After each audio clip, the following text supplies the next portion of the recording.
Welcome to the very first episode of Quantum Soul Parenting. I'm your host, Emily Ghosh Harris, and today we're beginning this journey with a story so many parents can relate to, a story of how motherhood, with its joys and challenges, can awaken us to an even deeper sense of self, of alignment, of soul purpose, of transformation and healing. And I am so honored and grateful to be joined by Mary Ann Morris, who is a mother of four. She's an energy healer, a cosmic guide who has walked the path of raising children, raising a child with autism, and expanding her own journey of being a guide here and awakening the heart.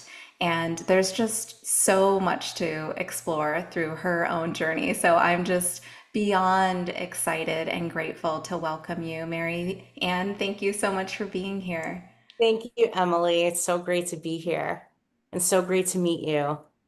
You as well. I'd love to just start by asking you, I know that you were in the aviation world before your journey into becoming a quantum healer. What was that transition like for you, and how did the process of motherhood awaken some of your gifts and abilities? Well, that's a great question. Thank you for asking. The the transition from aviation to motherhood was actually a little bit tougher than I thought. At the time, I really wanted to continue my career, and I thought my husband and I had it all worked out where I would stay home for a little bit, go back to work. Eventually, he'd retire, and I would continue working. And so when my son was born, there was actually a different dynamic where I just felt this connection and this bond. And the closer I got to putting him in daycare, the more my heartstrings pulled. Like it felt like everything was pulling inside of me, telling me to stay home. And I thought, well, I can't. I just worked my whole life. Like I literally, aviation was in my blood since the first time I stepped on a plane when I was 6, and literally worked my entire life to get to where I was in my corporate career. And I was just so torn. And there was one time where I brought my son to daycare, and now he was only in daycare for 2 weeks. But one time when I picked him up, he was only 8 months old, yet he did this. And he wouldn't look at me. He wouldn't speak to me. He just went like this. And I said, "Are you okay?" And he literally was showing me his disdain, his anger. Like this is not what we were supposed to do.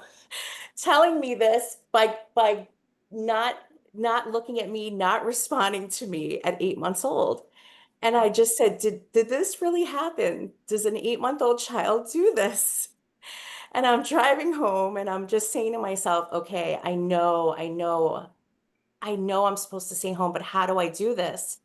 And the next day when I was at work, I was walking to a meeting and I literally got stopped by a voice.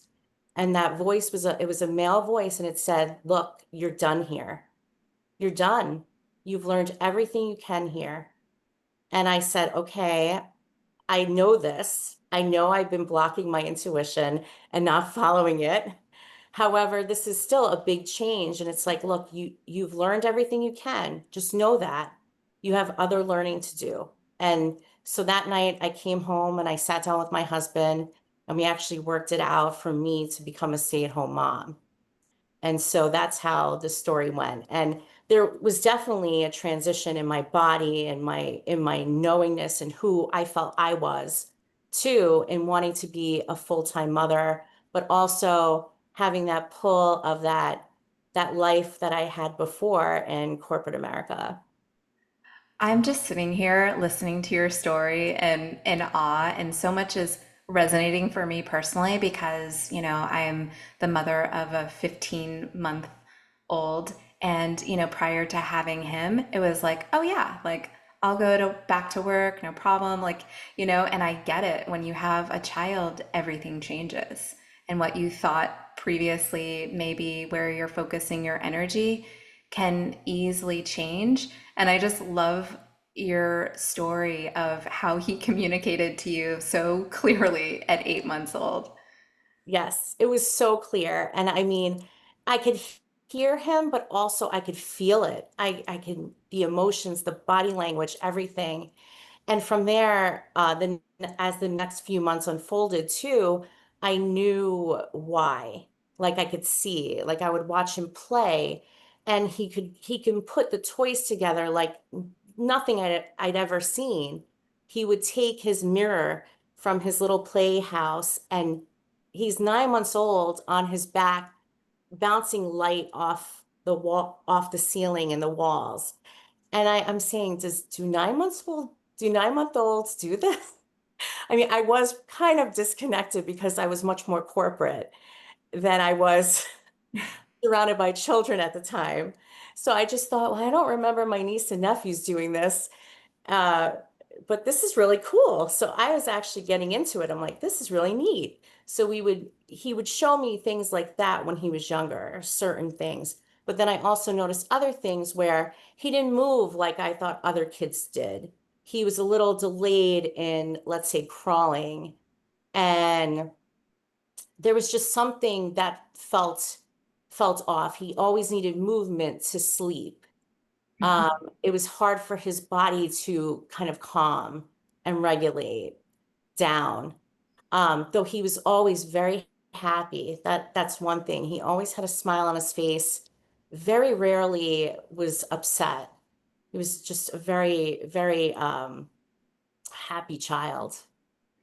One thing that I'm curious about as you're sharing is that, especially as a new mom, there's all of these like markers or milestones. And I feel like it's so easy to get caught up of like, oh, if you don't know perhaps any different, it's like, oh, is my child doing this or is my child doing this? And I feel like sometimes we can get like the blinders on and get focused on those things instead of really expanding out and saying, every child comes in with such unique gifts and abilities. And from your story and sharing, I can tell like it's like you were aware, you were attuned, you were starting to pick up on your son's unique gifts and abilities. Yes, yes, absolutely. And the same things happened like as he was progressing into walking and into playing. He actually would line things up all the time, but he made these intricate designs with his toys. And I was just like, this is great. This is so cool. And at the time, Facebook was fairly new for it was probably 2011, 2000, somewhere around there. And I posted some pictures of him doing this and the creations he made. And then I got a message saying by someone saying, well, that's a sign of autism. And that's the first time actually like I felt some fear come over me of like something may not be right. Like I heard that sound, that label, and that label carried so much. And so there was part of me that was feeling that label now, and then another part of me thinking, oh my gosh, this is so cool and amazing. And look at this child. Can people see him like I see him? However, as time went on too, he had some words, and then by 27 months, completely regressed in speech and started to really go within. And that's when the fear really set in as to, oh my gosh, what am I going to do? And how am I going to be able to connect with my child? I think it's so helpful to speak about the fear that arose during this time.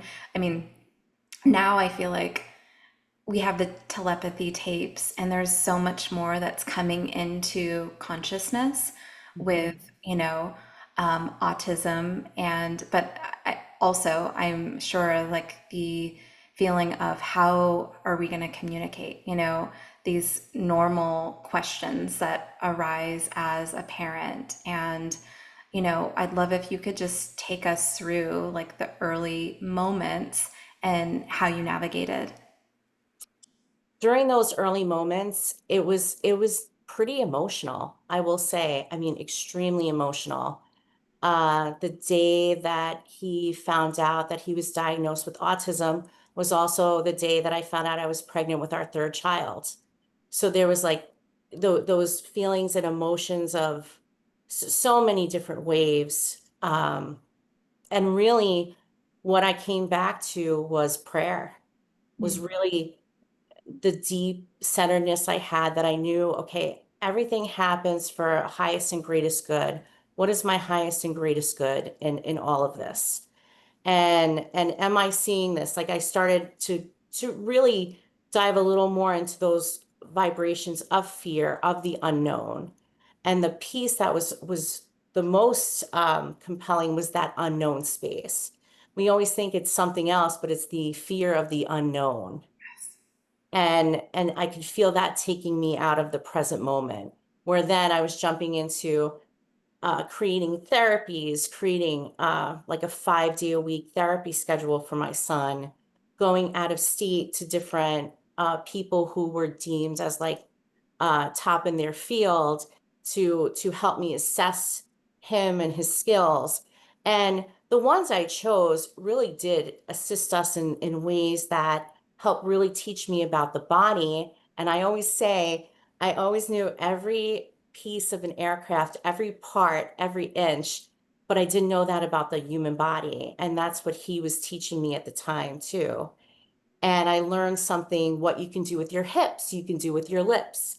So it was all about building up my son's body and also interacting with him in a way that he learned Mhm. in a consciously happy, joyful way.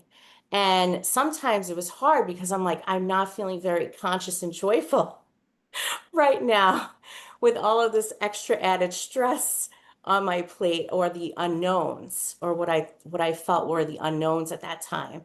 But I was still trying to say, okay, I can put this here in this little box for right now as I navigate and try to figure these things out. Then type A mom came in, where it's like, hey, you know what? I can do anything, and I'm going to get this child to speak. No matter what I need to do, he's going to get his speech back. And while I did that and found, and when then was like able to see really amazing therapists and creators do really pretty magical things during some of these sessions, that also brought to my awareness of the magic that's out there. Like, there was one woman who used finger, or she waved her hands in certain ways, and then my son would speak. And I just said, okay, that's pretty magical. How did that happen? And so that dove me down some other rabbit holes, let's say. And then coming back to the sensory piece of always knowing that my son had some special gifts and was connected in a certain way that I may not have understood, but I honored it and valued it. Was still trying to see, like, how can I make you feel better in your body? Am I supposed to help you or feel better in your body? Like, that was the piece that always made me uncomfortable, was seeing him not feel good in his body, not being able to use his body. Again, and this is my journey. It doesn't mean that it's someone else's. Uh, Really, that was the piece that hit my heartstrings the most, of like wanting to see him be able to move and to enjoy things and be part of a family, and be able to communicate and still retain the gifts that I was unsure about at the time, but knew they were there and existed. Hmm. What have you learned over time with navigating the body and the mind body connection for you and for him? Well, the biggest was the spine being the bridge to divine consciousness. And over time, I was very ingrained in certain beliefs, even spiritually. And that took some time to really, it had to be done in a graceful way for me, where it's okay to question things. It really is. It's okay to ask the one question I asked was like, show me what I don't know. Is Mhm. there more that I don't know? So it actually took a point where during the birth of my fourth child, I had an injury. We couldn't figure out what that was until about 9 months after his birth, where I found out that I actually broke my spine. And in that, it brought me to a place of like, how did this happen? So that was also an open-ended question, like, God, how did this happen? And then that took me down another road of, well, here's how it happened. Here's how emotions are stored in the body. Here's how certain lifestyle choices, here's certain things that have happened even in the quantum field, how all that comes together in creating some of the circumstances that come into our lives, especially right now, that help assist us. They could either assist us in waking up, or they can assist us in potentially becoming more of a victim to it. Mhm. And no matter what, I just said, I'm ready and willing to learn the lessons that I'm supposed to learn about this. And I would love to do this with as open of a heart as possible to be able to see and learn what I don't know about the body and of our human experience. Wow. Yeah, I'm just marveling at that question and that openness because I feel like that's a through line into everything is just coming back to the question, how can I learn? What do I not know? Show me, guide me Yes. in this experience and being open to it. Yes, yes. And it did come with, there were things on the outside where people didn't agree with me. Their opinions on what I should do differed. However, coming back to that point of that intuition, I had certain instances with school systems that didn't necessarily work out in our favor. And I sat with it and it was really hard. It really was. And I said, what am I going to do? I actually even visited 60 schools.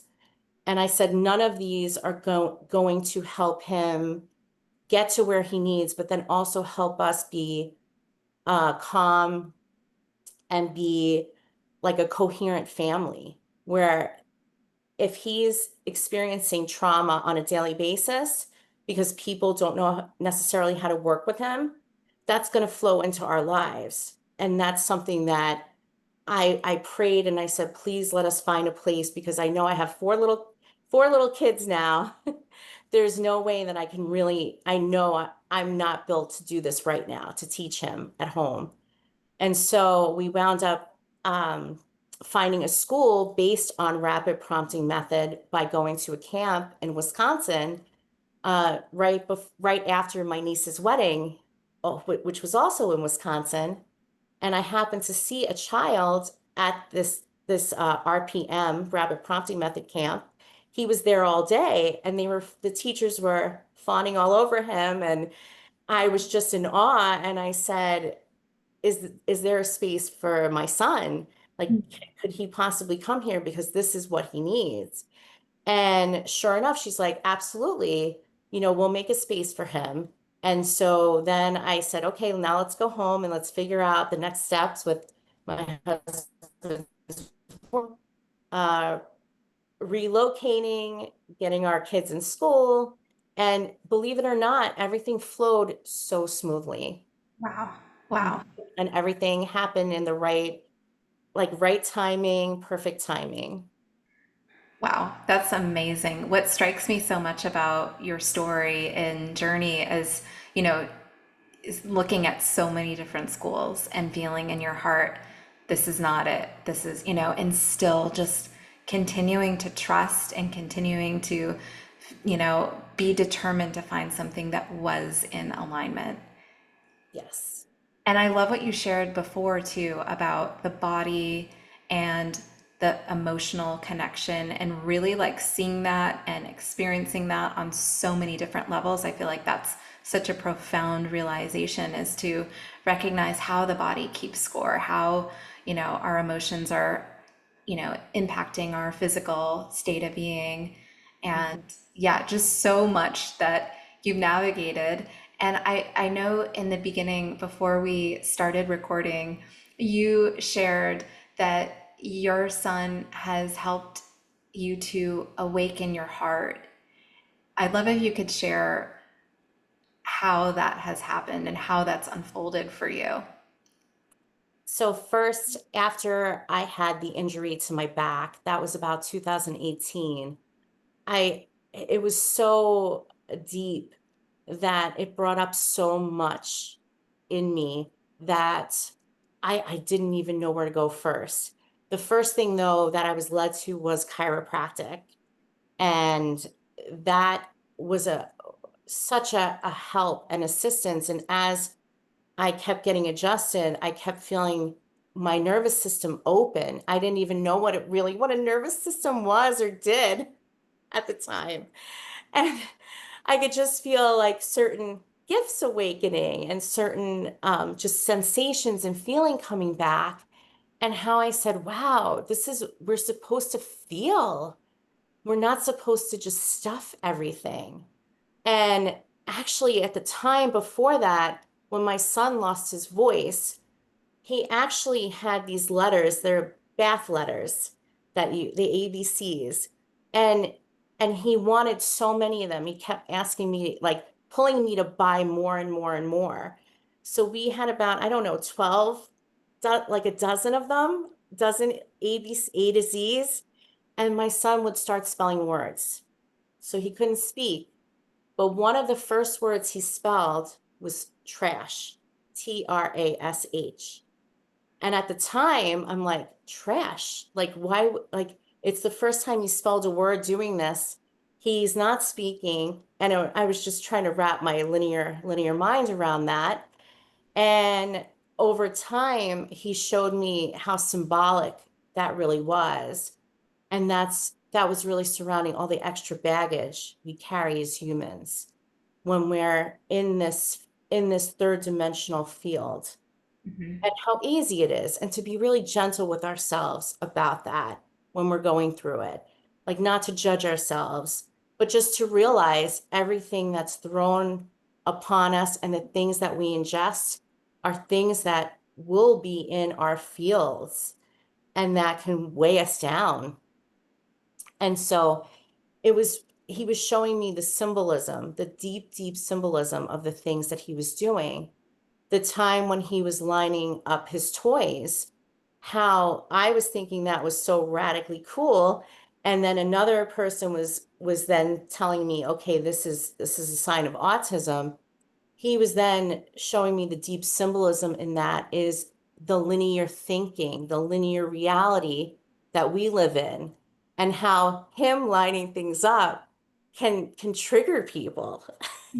Like that actually triggers people. It's really supposed to trigger people. It's supposed to trigger us out of that linear thinking into more of a multidimensional way of thinking. There were times even where he was on the floor and he spelled out hope Mm. at a time where I was probably at the point where I said, how I need help to even keep going. Mhm. And he spelled out hope on the floor. And I just said, okay, I know there's hope here. And as time went on, even when things got harder with my back, going through chiropractic, I went through about, I still love the chiropractor, still get adjusted regularly. At the time, though, it was about 2 years in, and I had a premonition regarding 2020 that that was going to be a year of great change, which it was. And that is when I dove into the energy side of things. And there is a special place here in Wisconsin where it's a shrine and where the energy of the Divine Mother, Mother Mary, one that I've always felt very close to, and one of which we started a conversation and I could feel the conversation flowing. And she said, you know, my child, it's now time for you to understand energy and how it works and play with it and use it and immerse yourself in it. And it was actually perfect timing because of everything that was going on in the world. it was a time where I really, really started to dive within and Mm. go within and really be able to see, wow, we're so much more than what necessarily we learn in school. And at that same time, my son could actually show me that he could see holographically and he could see my hologram and the things that I was holding in the hologram. Whoa. What did that look like and what did that illuminate? Well, my son would wear a Band-Aid, and I didn't know why he was wearing a Band-Aid. And anytime the Band-Aid would come off, he wanted another Band-Aid. And there was a one time where I had a really deep healing session where I felt like I just was able to let so much go. And I came back and I felt like a different person. I could even feel as if my nervous system relaxed even more. And that night he looked at me and he took the Band-Aid off and he threw it out. And I said, was this a symbol too? This is a very deep symbol. And he said, yes, now you've let enough go to where like I don't need a bandage. Like the bandage was to show you like you were putting band-aids. Everything was a band-aid, but it's really the going within and the excavating of of the distortions, let's say distortions in our fields, the distortions in our resonance fields. He was showing me that he could see these things. And then he showed me like the holographic nature of the human body. And it was so profound. And we both just looked at each other and I said, okay, well, what's next? And that's when he said, the connection to your breath and the importance of the connection to your breath. And as soon as he said that, a breathwork practitioner popped in and an online breathwork. And I did my first session and I knew I had to get trained. And even with 4 kids, I signed, and my husband was like, go right ahead, go down, do the training. I was able to take my youngest with me, my father at the time, and he accompanied me to shamanic and breathwork training in Arizona. And I spent weeks doing that and incorporating that. And when I got back, my son said, okay, now after all of this deep, deep work, now is the time we need to get open communication together on the Mhm. letterboard using RPM. And so I said, well, how am I going to do this? And he said, just sit in quiet presence and see what comes to you. And so I would, and I would write down what came to me and I would make lessons from them. I would make the RPM lessons. It's a RPM, rapid prompting method, is a method of communication via the educational tool of lessons of going back and forth, where I would ask a question, he would give me an answer, kind of question answer. So I made these lessons and then all of a sudden the open communication started to flow. He really enjoyed these lessons and over about, I would say, an 8-month period, we were able to develop open communication via paragraphs at that by that time. How were you communicating previously? Was it telepathically, energetically? It was a mixture of both. So he was verbal Mhm. as well as telepathic. Before I got open communication with him, it was more telepathic. Mhm. However, there were times where he would show me he would get stuck and get frustrated, as any child would. Mhm. And then when I figured out what the issue was, then he would go, yes, he would have a sigh of relief. And then I said, I know I have to get on these boards, but something's holding me back. The energy work, the nervous system work is what was able to help me to be able to attune to him to then be able to get the open communication on the letterboard. Even though we had the telepathy, he was showing me he wanted a little bit more of a grounded version in this reality that we live in. hmm This is so good, and it's something that like really, really resonates with me, especially in this present moment of, being a relatively new mom. It's like it rocks your nervous system. Even if you have practices, tools, modalities, it's like, the lack of sleep and the this and then that, it's like it just throws your nervous system out of whack. And there's, this invitation to really recalibrate. And so I love how like you're sharing that this journey of like really attuning to your nervous system opened up so many, pathways. So what were some of the, you mentioned breath work. Were there other tools and modalities that were really helpful? Yes, breathwork, holographic activations. What's The that? holographic activations are those in which activate your entire hologram. So it's as if it's an activation, let's say, through a person who's already attuned. So the Hmm. person can be attuned to a certain level, which allows them then, even through their voice and their presence, to holographically institute changes in my field and the field of those, let's say, in the group, if there's a group. Yeah. And so I started to do holographic activations.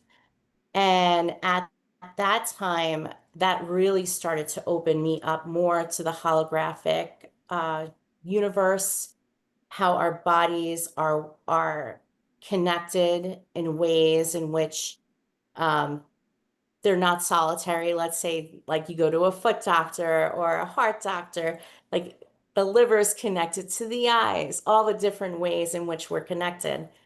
And so during those times, with my aviation background, with my love of the stars, originally wanting to be an astronaut and actually being gently moved away from, let's say, going to NASA and working in that capacity and working in a different capacity in aviation.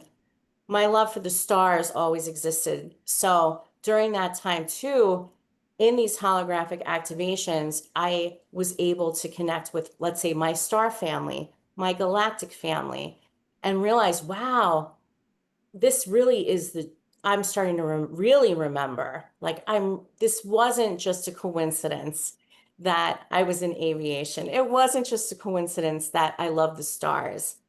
It wasn't just a coincidence that one of my greatest passions is, let's say, genealogy and ancestry and traveling down the roots of, let's say, mine and my husband's and my family's ancestral path. This was all coming full circle now that we have a soul ancestry. We really have a true I am presence that leads into our soul and our soul ancestry, which leads into the present moment of our humanness today. And putting all of that together and just at the time taking copious notes and saying, is this stuff coming through like real? Like, what is this true? And are other people having these experiences and then seeking that out, seeking other people who are having those experiences out, and then spending time with them and sharing uh, my time and their time all together in in continuing to raising our consciousness, like Hmm. who we are at a multidimensional level, and that really solidifying. If I say solidifying, really more expanding, much more like solidifying the expansiveness of who we are, and then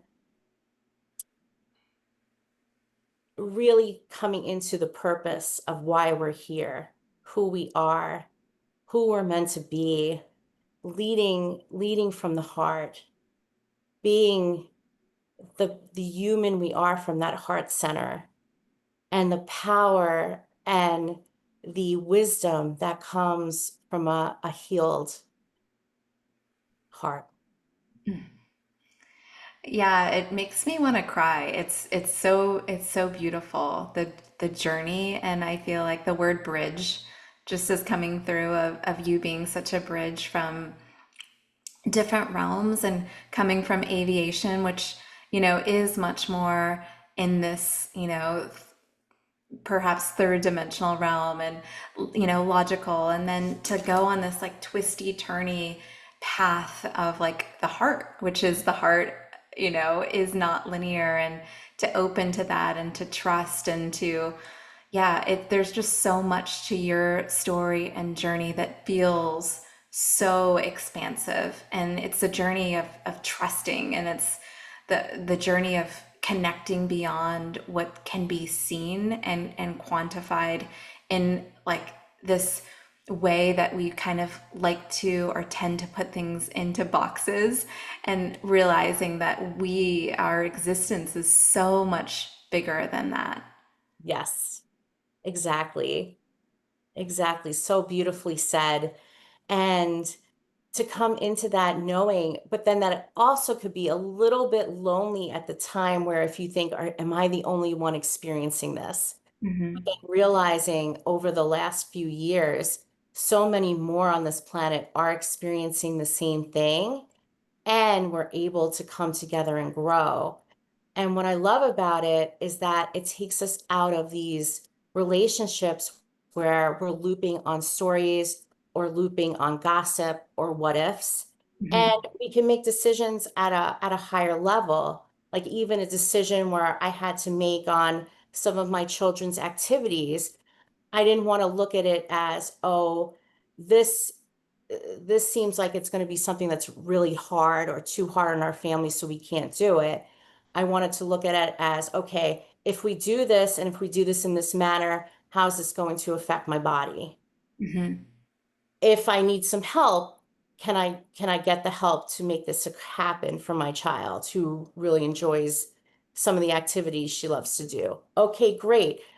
Okay, let me try. Oh, now my body feels good. It's going to be present. It's going to stay in a centered place. There's not going to be resentment, things of that nature, like having friends or having healers or other people that can help you, navigate these decisions or life's decisions from a higher perspective, from a perspective higher than, let's say, the opinions and the realities of this third dimensional reality we live in. Like Yeah. that's the beauty of it, is that we can come together, let's say from healed nervous systems, and really support each other from that place. And when someone is having a hard time, having that level of compassion and holding space for them, and knowing that in that compassionate space, things will work out, or Hmm. certain energies will come up from inside of them that they can then alchemize. Hmm. And the best, let's say, case scenario can work itself out. And that's really one of my passions, is really assisting others in creating a much more harmonious life, even when challenges arise.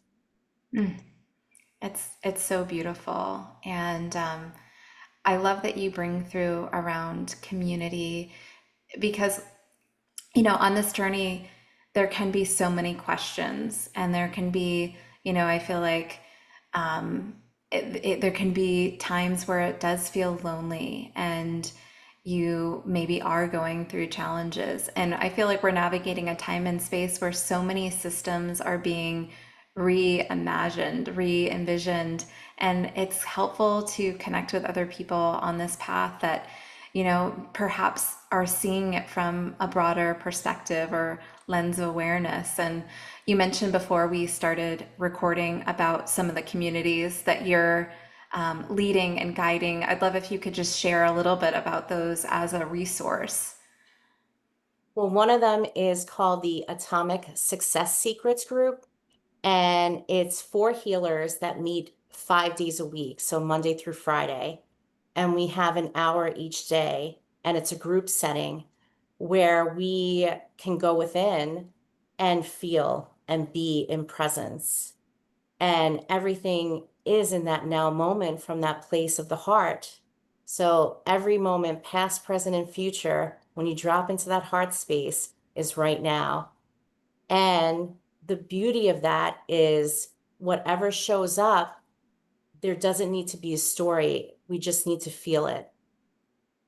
Feel it and see what happens through the eyes, in co-creation with the divine, and have that space to do that without judgment.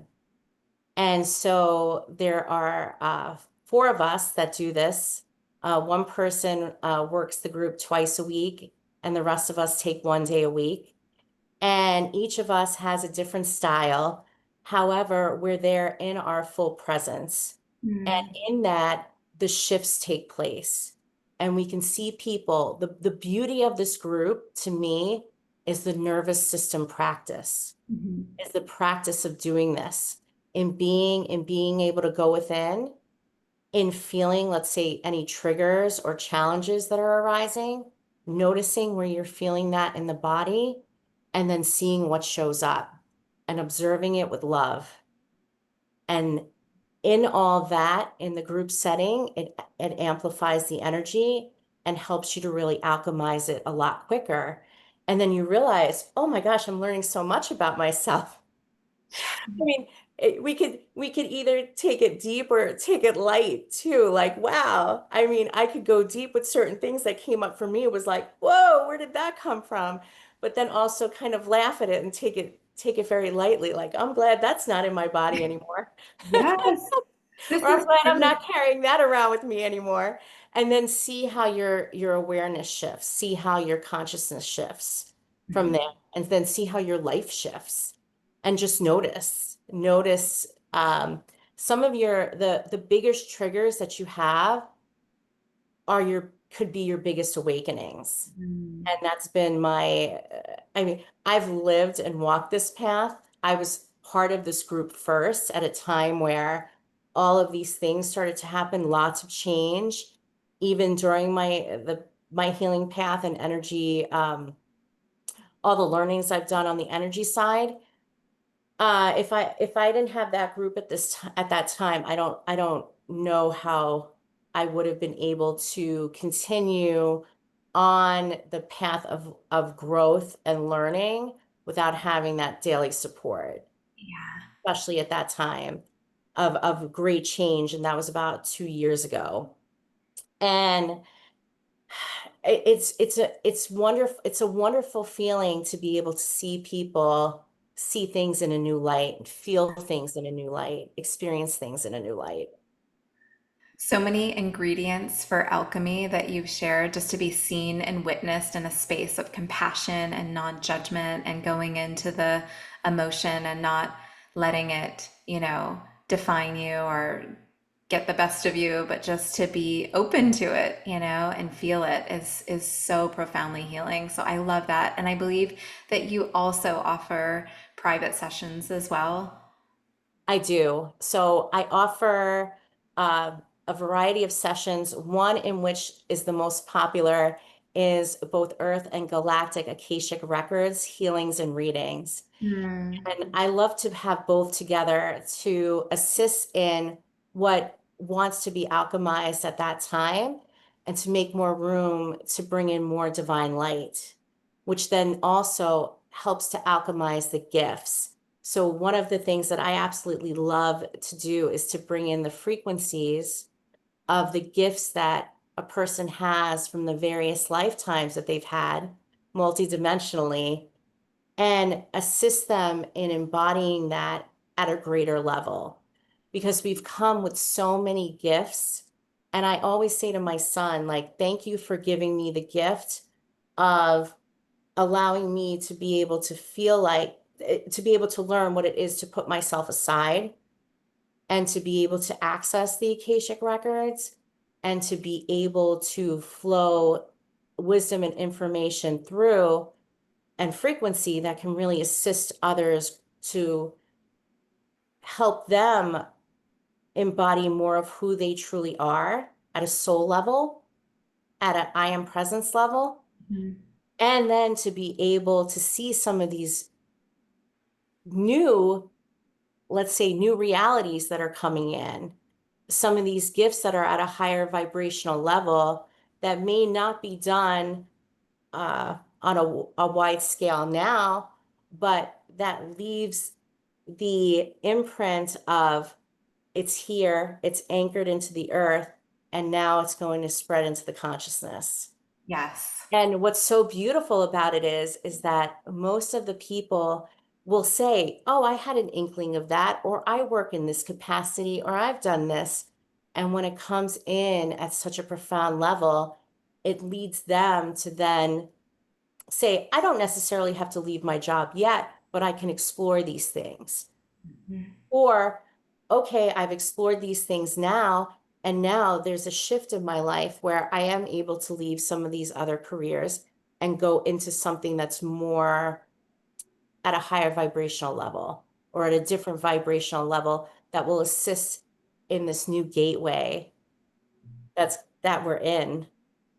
Oh, I love that so much because I feel like, so many of us can have a knowing of, gifts that are present that are perhaps dormant, that perhaps we have, an inkling that they've been used before in different ways in various other timelines. And just to be able to awaken those gifts and to reconnect with those gifts and to kind of come back into alignment with your highest timeline or your highest soul alignment is so, so powerful. So Yes. I love that. And Marianne, this has been just such an amazing conversation, so, so heart expansive. And I feel like I could talk to you for hours.